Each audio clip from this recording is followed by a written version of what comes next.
11월 첫째 주에 오신 여러분들을 환영합니다. 우리 한번 앞뒤로 다시 한번 인사 나눌까요? 반갑습니다. 환영합니다. 다시 만나니 정말 반갑습니다. 정말 오늘 케이크를 기다렸는데 제가 11월달 생일입니다. 예, 저희 교회에서는 그런 일은 없었는데 여기서는 이렇게 11월달 생일을 주신다 그러셔서 은근히 기대를 했는데 예, 다음번에 와야겠습니다.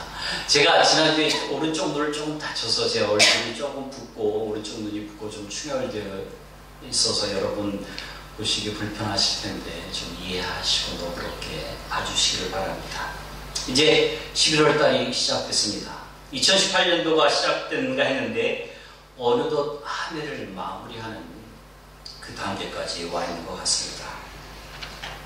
대학은 이미 다 시험이 맞춰졌을 거예요. 거의 맞춰지고 있고, 또 고등학교는 이미 이제 NCAA 캠브리지 시험이 되고 프라이스 리빙 하고 나면은 여기저기서 크리스마스 캐롤이 울리고 모든 분야에서 한 해를 마치게 됩니다.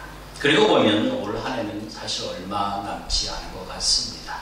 특히 외국 사는 뉴질랜드에서는 11월 달 되면은 거의 마무리가 되는 것 같습니다. 여러분 올해 1월 달을 시작하면서 여러분들은 어떤 마음과 계획으로 시작하셨습니까? 그 한 해의 결실이 되는 이 11월 달에 여러분의 마음의 계획들이 잘 결실이 맺어지고 있습니까? 아니시면 세워두신 계획은 온데간데 없이 그냥 밀려서 또 한 해를 살아오고 계십니까? 우리 모두가 얼마 남지 않은 이 올해의 시간에 말씀을 통하여 우리의 삶의 계획과 방향을 다시 한번 점검할 수 있는 귀한 시간이 되시기를 바랍니다.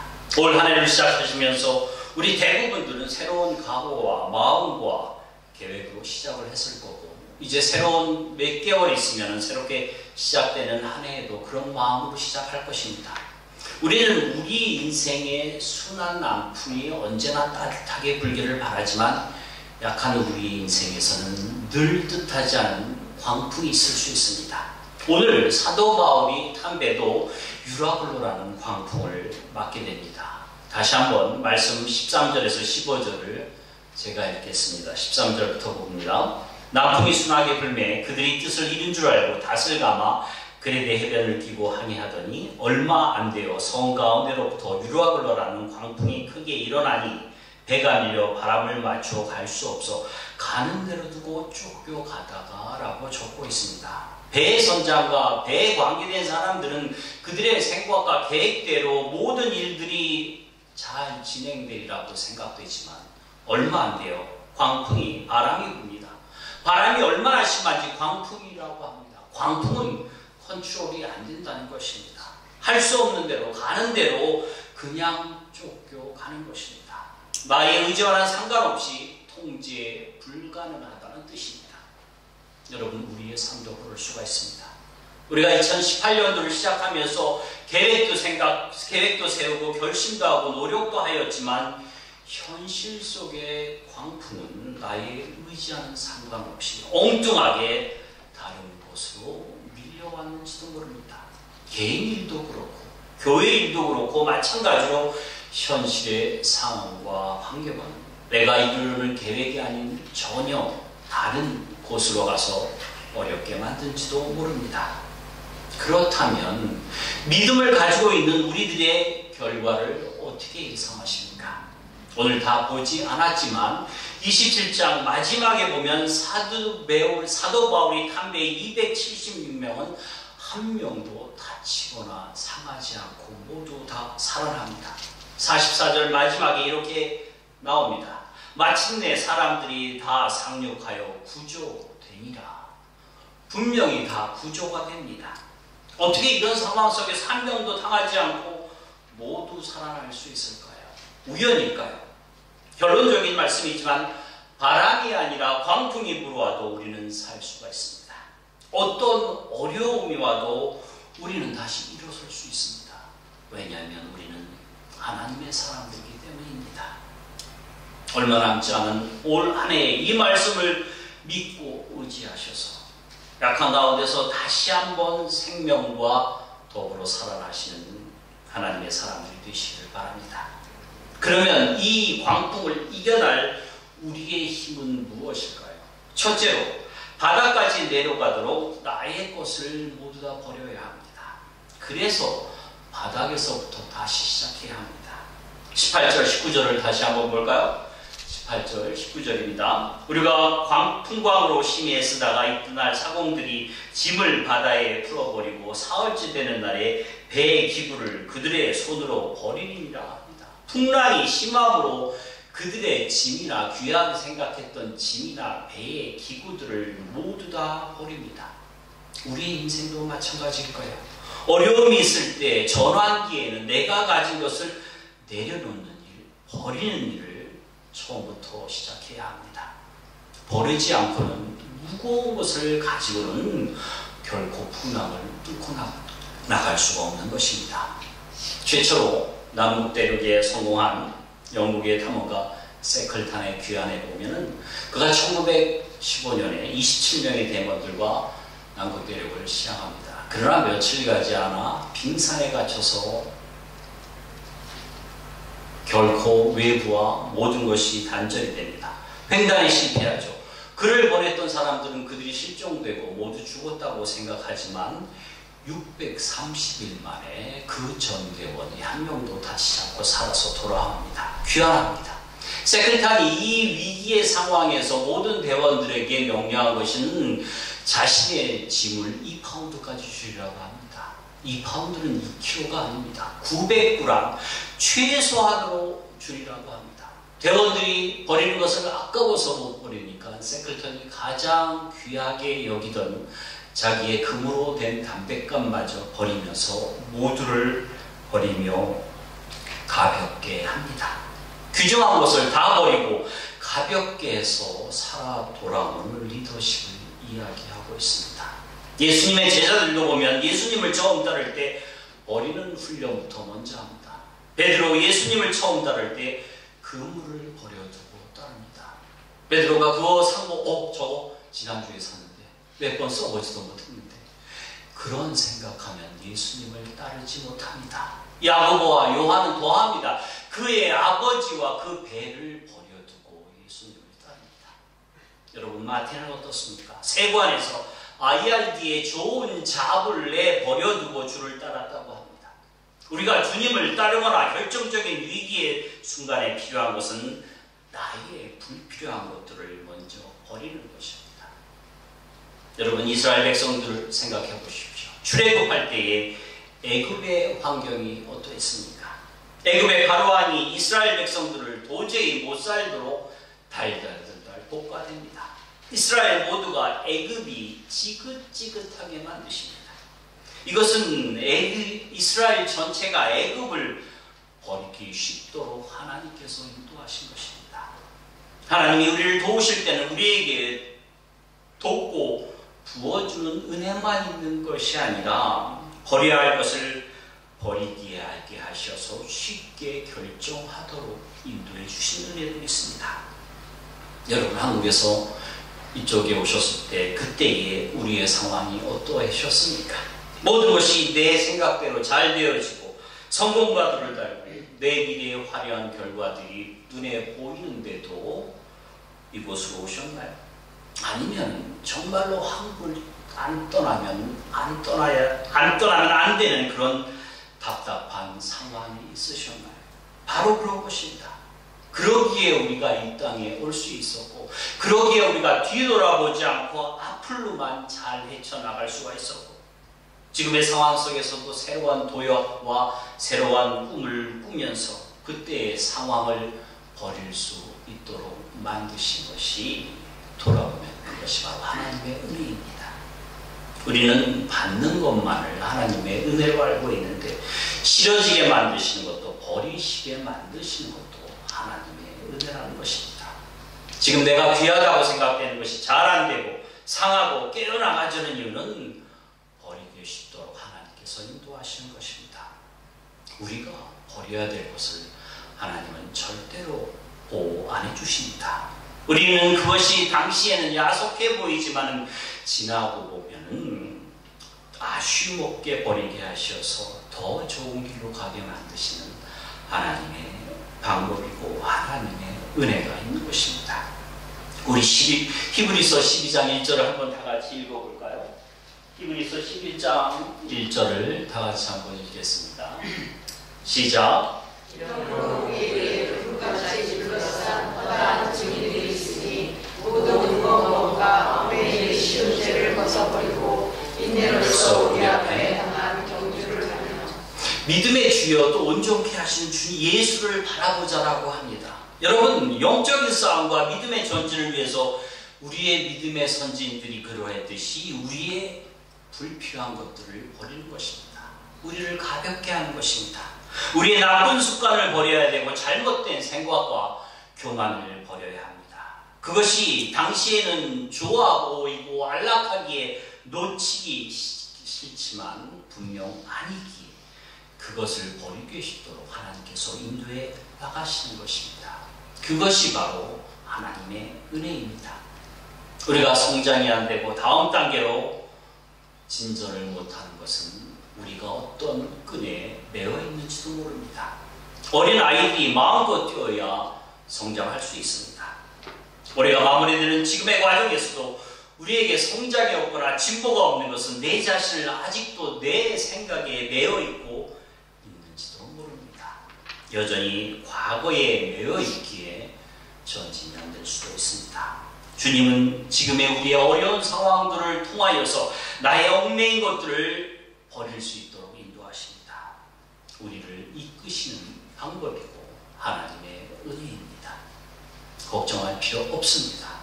우리가 아무리 어려워도 우리의 생명이나 우리의 존재감에는 결코 손댈 수 없도록 하십니다. 왜요? 우리는 하나님의 주의 생명의 보배를 담은 질그릇이기에 예수의 생명이 나타나기에 결코 손댈 수 없도록 하십니다. 단지 불필요한 세상의 껍데기만을 버리게 하시는 것입니다. 우리 안에 있는 자랑, 욕심, 교만, 불필요한 요소들을 제거하게 하고 내면의 진정한 귀한 믿음을 갖게 만드시는 것입니다.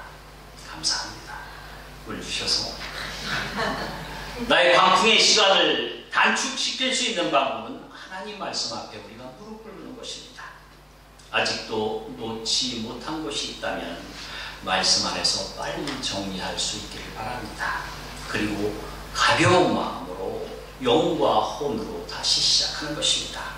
여러분, 가벼워지면 주도권을 잡을 수가 있습니다. 신속하게 대처하기에 기존 세력을 뛰어넘을 수가 있습니다. 기회입니다. 다시 시작하기 전에 나의 무거운 것들을 버리는 것입니다. 여러분, 우리의 옷장을 한번 열어보십시오. 봄이 왔는데 옷장을 열어둬서 한번 정리해 보십시오.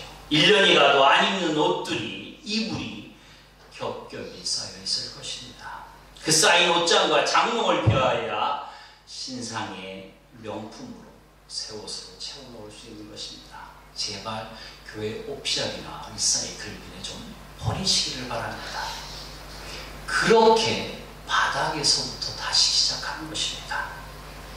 이렇게 내 자신에 높여져 있던 과거의 버거운 습관들을 내려놓으시고 새롭게 시작하심을 지금 경험하시는 믿음의 사람들이 되시기를 바랍니다. 두 번째는 중요한 것은 말씀의 힘입니다. 말씀을 들어야 합니다. 하나님의 말씀, 주님의 말씀을 들어야 시작이 되고 살아납니다. 여러분, 풍랑이 일어서 모든 것을 버린 그 빈 공간에 그 자리에 하나님의 말씀으로 채워야 합니다. 우리 22절, 24절을 다 같이 한번 읽겠습니다. 22절부터 24절입니다. 시작. 내가 너희를 권하노니 이제는 안심하라. 너희 중 아무도 생명에는 아무도 손상이 없겠고 오직 별뿐이니라. 내가 정하고 내가 섬기는 하나님의 어젯밤에 내 곁에 서서 말하되 봐라. 두려워하지 말라. 내가 가이사 앞에 서야 하겠고 또 하나님께서 너와 함께 함께하는 자를 다 네게 주셨다 하였으니. 사도 바울이 이렇게 확신하게 차있던 것은 광풍이 있던 그날 밤에 하나님의 말씀을 듣고 확신하였기 때문입니다. 25절에 그가 이렇게 얘기합니다. 그러므로 여러분이 안심하라. 내가 내게 말씀하신 그대로 되리라. 하나님을 믿노라. 그가 얼마나 당당합니까? 왜 세상 사람들이 늘 불안하고 흔들립니까? 말씀을 듣지 못한 것과 가슴속에 확실한 하나님의 말씀이 없기에, 믿음이 없기에 늘 불안하고 흔들리고 이리저리 쫓겨다니는 것입니다. 우리가 다 비우고 난 후에는 그 빈자리에 주님의 말씀을 심겨두고 채워나올 때 세상이 따라올 수 없는 확실함을 우리가 가질 수 있는 것입니다. 이런 한 사람, 이 가정에서, 사회에서, 이민 땅에서 이런 약속의 말씀을 푸는 자 한 사람이 있으면은 그 한 사람뿐만 아니라 전체가 살아납니다. 그 한 사람이 바로 다른 사람이 아닙니다. 이 자리에 있는 여러분이 바로 그런 사람입니다. 276명이 탄 회에, 아니 여기에 나오는 공동체에 하나님의 말씀을 듣고 하나님의 말씀을 푸는 그 한 사람이 있다면 그 공동체는 분명히 살아납니다. 이 사회에서도 마찬가지일 거예요. 그 사회 전체의 말씀을 품고 주의 말씀대로 행하고 사는 그 믿음 있는 자 한 사람이 있으면 그 사람으로 인하여 전체가 구원을 받고 살아납니다. 이 땅, 이 민족, 이 커뮤니티, 이 나라에 하나님의 말씀을 품은 자, 말씀을 들은 자, 그 한 사람이 있으면 모두를 살려냅니다. 이것이 바로 말씀의 힘입니다. 그리고 그 말씀을 들은 사람이 바로 전체의 리더가 되는 것입니다. 오늘 사도 바울을 한번 생각해 보십시오. 그는 주 예수의 몸으로 로마로 결박당하여 가는 사람입니다. 주의 감시자들이 있습니다. 그 배에는 배에 선주도 있고 선장도 있고 로마의 백부장도 있습니다. 백길로 평생을 살아온 사람들일 거예요. 그렇게 경험이 많은 사람이라도 광풍 앞에는 아무것도 아닙니다. 아무것도 모릅니다. 그냥 버리고 쫓겨납니다. 반면에 아무것도 아닌 바울이 하나님의 말씀을 듣고 그 들은 것을 그들에게 말하는 그 후로는 주 예수가 그들의 리더가 됩니다. 말씀이 들릴 때 리더십의 교체가 있는 것입니다.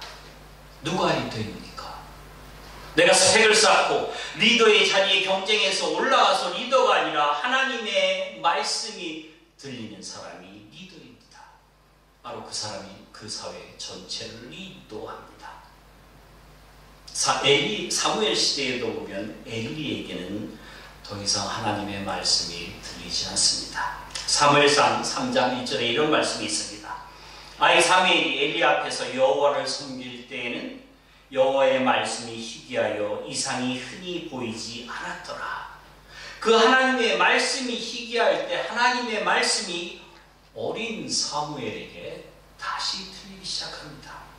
우리 9장 사무엘상 3장 9절에서 10절까지 우리 다시 한번 같이 읽어볼까요? 시작. 엘리가 사무엘에게 이르되 가서 누웠다가 그가 너를 부르시거든 내가 말하기를 여호와의 말씀하옵소서 주의 종이 듣겠나이다 하니 이에 사무엘이 가서 자기 처소에 누우니라 여호와께서 인하여 서서 전과 같이 사무엘아 사무엘아 부르시는지라 사무엘이 이르되 말씀하옵소서 주의 종이 듣겠나이다 하니.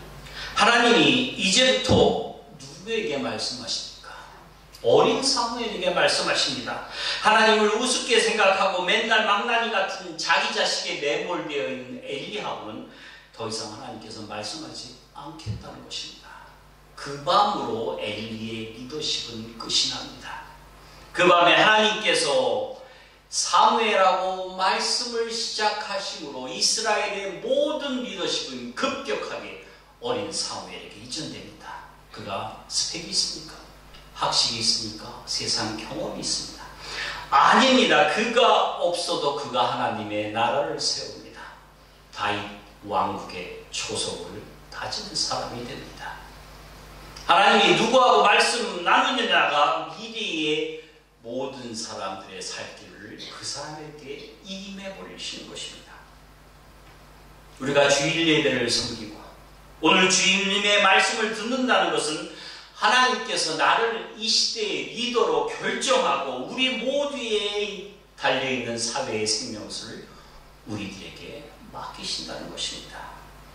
이러니 우리가 어찌 말씀을 안 들을 수가 있겠습니까?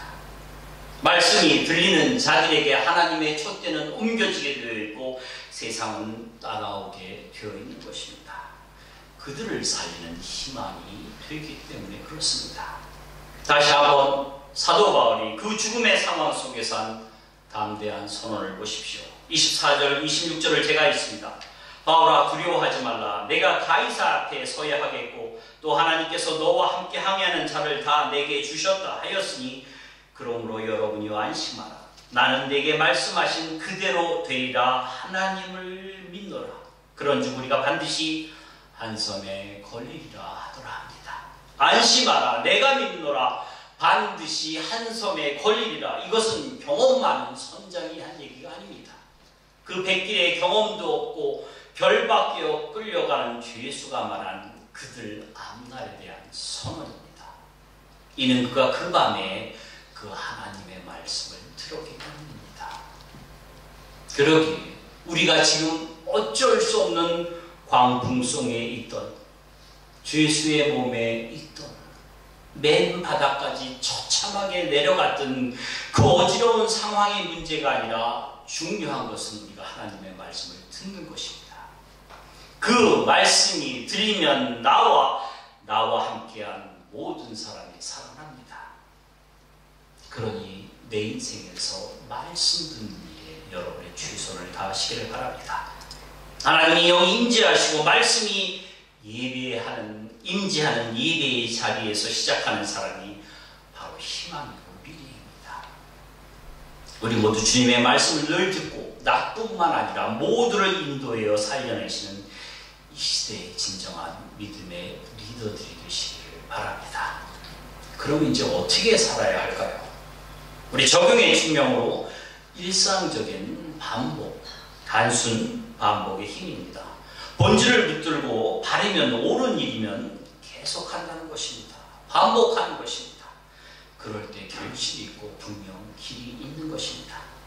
여러분, 농부가 농사를 지을 때 봄에 씨 뿌리는 것 바른 일입니다. 물 주고 김 매는 것 옳은 일이고 바른 일입니다. 그렇다고 열매가 바로 생깁니까? 그렇지 않습니다. 한 달, 두 달도 아니고 1년이 지나서 가을이 되어야 풍성한 열매를 거둘 수 있는 것입니다. 그래서 단순하지만 일상에서 반복하는 것입니다. 입의 선원들 말씀을 들었지만 상황은 여전합니다. 바람은 불고요 먹을 것은 없습니다. 어렵고 환경은 변하지 않습니다. 우리 10장 후반절을 읽지 않았지만 집에 가서 한번 읽어보세요. 44절이 올 때까지 그들 모두가 죽을 고생을 해서 노를 저어갑니다. 그래서 계속 노를 젓고 앞으로 나갑니다. 시간이 지나면서 마침내 열매를 맺게 됩니다. 44절에 이런 말씀이 있습니다. 그 남은 사람들은 널저가 혹은 배물건을 의지하여 나가게 하니 마침내 사람들이 다 상륙하여 구조되리다 라고 적고 있습니다. 그렇게 마지막까지 가게 하시어서 상륙하고 구조되게 하십니다. 여러분, 우리가 건강을 유지하기 위해서 운동하는 것 아주 좋다고들 합니다. 그런데 그 운동도 일주일에 한 번, 한 달에 한 번 해서는 안 하는 것보다 낫겠지만 별로 효과는 없을 거예요. 일주일에 서너 번 꾸준히 하셔야 됩니다. 아니면 일주일에 적어도 5일, 6일 하셨을 때 아주 건강을 회복할 수 있을 것입니다. 여러분, 운동 중에서, 기본이 운동 중에서 가장 좋은 운동이 무엇일까요? 특히 연세 드신 분들. 다른 거 없습니다. 걷는 운동이랍니다. 아침에 일어나서 무조건 걸으면 건강해지는 것입니다. 유산소 운동도 되고 부담 없이 꾸준히 계속할 수가 있습니다. 이 걷는 운동의 특징은 단순함입니다. 저도 오늘 1시간 팍에 가서 걷고 왔어요. 걷기 운동은 단순하기에 일상에서 반복해 나가기가 쉽습니다. 이것이 바로 다시 일어서는 힘입니다. 건강해지는 방법입니다. 생테쥐베리 글에 사막의 죄수라는 글 중에 이런 말이 있습니다. 지도를 보면서 하룻밤을 세웠다. 하지만 소용이 없었다. 나는 어디 있는지 알 수가 없었다. 이 말은 지식으로 된다는 것이 아니라는 것입니다. 사막에 나가며 밤새 지도를 봅니다. 답은 없습니다. 자신의 위치를 찾을 수 없기 때문입니다. 사막에서 길 찾는 방법은, 망망한 들판에서 길 찾는 방법은 나침판 하나 들고 방향을 정하고 무조건 앞으로 걸어나가는 것입니다. 그러면 길은 찾게 되어 있습니다. 나침판이 향하는 나의 방향만 올바르다면 반복해서 나가면 언젠가 길을 만나게 됩니다. 이것을 사람들이 못해서 이리저리 헤매다가 동서남북 가다가 아주 길을 잊어버리고 주저앉고 마는 것입니다. 지금도 보면 상위 5%의 사람들 있지 않습니까? 공부가 됐든 사업이 됐든 운동이 됐든 잘하는 사람들은 단순 반복의 대가들입니다. 그러나 대부분의 사람들은 단순 반복을 하지 못합니다. 일이 복잡하거나 일회성에 그칩니다. 그래서 작심삼일이 되는 것입니다. 우리 한국 부모님들 한결같이 우리 자녀들이 공부를 잘하기를 바랍니다. 이 아주 머리 써서 공부를 해라. 대부분 머리도 쟤는 머리가 좋은데 노력을 안 해서 그런 거 한다고. 맞습니다. 공부는 머리로 하는 게 아니라 엉덩이로 하는 것입니다. 꾸준히 성실하게 앉아있는 사람은 결국은 잘합니다. 결국 성실성의 싸움입니다. 하나님의 나라도 마찬가지입니다. 하나님은 삶의 현장에서 성실히 일하고 일하는 사람들을 불러서 하나님의 일을 맡기십니다.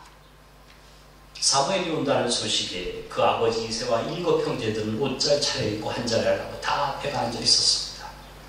그러나 부른 사람은 다윗입니다. 다윗도 거기 앉아있고 싫지 않았겠어요? 우리 같은 마음이면 어린애가 형님들 다 있는데 나는 안 간다고 울고 넘어졌을 거예요. 그래도 아버지가 나가서 양을 치라 했을 때 묵묵하게 평상복 입고 양치러 나갑니다. 바로 그 현장에 있던 사람을 하나님께서 부르신 것입니다. 성경에 부른 바 모든 사람들은 그 삶의 현장 속에서 열심히 일하는 사람들을 하나님께서 부르십니다. 빈둥빈둥하는 사람들은 하나님께서 부르지 않으십니다. 성실성, 단순 반복이지만 맡겨진 일에 하루하루 꾸준히 하는 사람들을 부르시고 이 시대에도 동일하게 그런 사람들을 부르시고 계신 것입니다. 예비의 자리에 성실한 사람, 그런 사람은 삶의 자리에서도 성실합니다. 한 주간의 예배를 대충 퉁치고 사는 사람, 삶에서 볼 거 없습니다. 대충 퉁치고 살라고 합니다. 그러지 마십시오. 저는 우리 모두가 그렇게 나에게 주어진 성실한 하루하루를 삶의 현장에서 보내기를 바랍니다. 청소일이 됐건, 타일이 됐건, 페인트 일이 됐건, 아니면 건축 일을 하든, 쓰시를 말든, 식당에서 일하든, 주의 말씀으로 동행하면서 열심히 일하면서 주의 부름을 아는 사람들이 되시기를 바랍니다. 우리가 왜 성실하게 살아야 될지를 잠깐 실험을 한번 해볼까요? 우리 주보에 드린 여기 이렇게 타임테이블 있지 않습니까? 받으셨습니까? 하나씩 받으셨나요? 못 받으셨나요? 예. 보시면 이게 내 인생의 타임테이블이라고 생각을 해보세요. 보통 지금 내 나이가 어떻게 되세요? 46, 50, 60, 70 잘라내십시오. 지금까지 살아온 거 잘라내보세요. 얼마 없을 겁니다. 한번 잘라내보시고 내가 40이다. 40을 잘라내시고 지금 평균 말이 좋아 100세라는데 95세를 넘기기가 힘든 것 같아요. 우리 95세까지 한번 잘라버리시죠. 잘라버리시죠. 몇 칸 남았습니까? 하나님 앞에 우리가 설 날이 많지 않습니다. 이러니 성실하게 살아야 됩니다. 여러분, 이 남은 인생을 한번 내 입에 불어서 한번 불러보세요. 이렇게 한번 불러보세요. 얼마나 흔들립니까? 우리가 사람의 입김에 말에 항상 내 인생이 흔들려요. 그러나 이것을 내 오른손에 한번 꽉 쥐어보세요.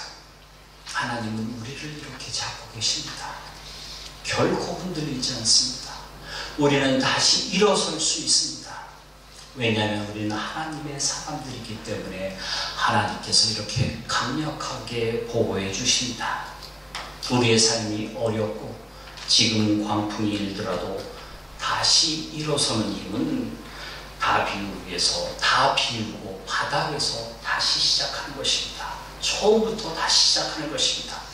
비웠으면 말씀을 채우고 그 말씀의 방향을 찾았다면 단순 성실함으로 반복함으로 기다림으로 승리를 이루어 나가는 것입니다.